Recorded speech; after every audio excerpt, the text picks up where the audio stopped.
My name is Thaddeus. I grew up in Long Island. I'm a menswear designer. I came to it through the fashion photography world, so I just sort of breathed it in with my eyes for many years. You know, my mother always made my clothes as a kid. Not that I liked that, I hated that, but you know, mom's homemade clothes, but now I appreciate it. And so sewing machine has always been not too far off.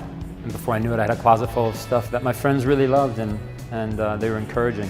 Well, my dad gave me the gift of surfing. It's very much a gift, you know. My dad was a clammer and you know, an bayman in general, so you know, being out in the water in the middle of winter was nothing new to him.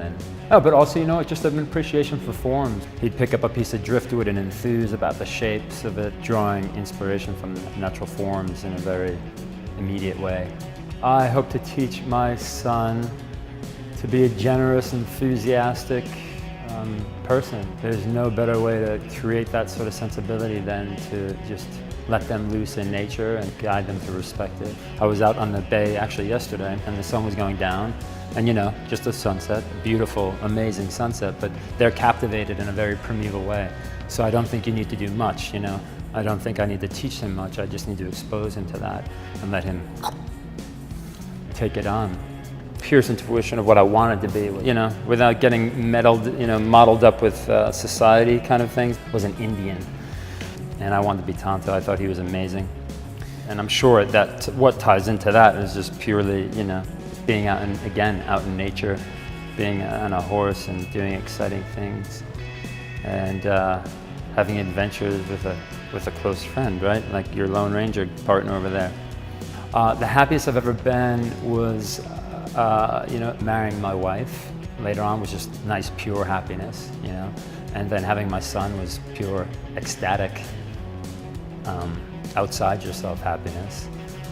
In today's world, to be a man, I think it just means actually immersing yourself in something that gives you experience in a genuine way. If it's something that really vibrates with you and something that, do I have joyful emotions at the end of a day of doing this, or do I have sorrowful emotions? It's very empirical, right? It's like, oh, there it is. So I think as long as you're doing something that expands you, and you know what that is, it's very imminent, it's very intuitive, then I think that's, you're on your way to becoming a man or a woman. How would I describe my personal style? Dressing is very emotional and it's very feeling based. If I put something on in the morning and I walk the dogs around the block, you know, there's something that just clicks. It's like, this is right or this isn't right, and I'll change if I need to, because you can go out into the world and it can feel wrong. So then you change it and then it feels right. So it's that very intuitive thing of just, wow, this feels right, this doesn't feel right, you know? I like reading to relax. So surfing is very relaxing. And playing with my son is now super relaxing. That's, you know, anything that makes you laugh is good medicine. And he makes me laugh a lot, so yeah. Yeah, that's what I do. Yeah.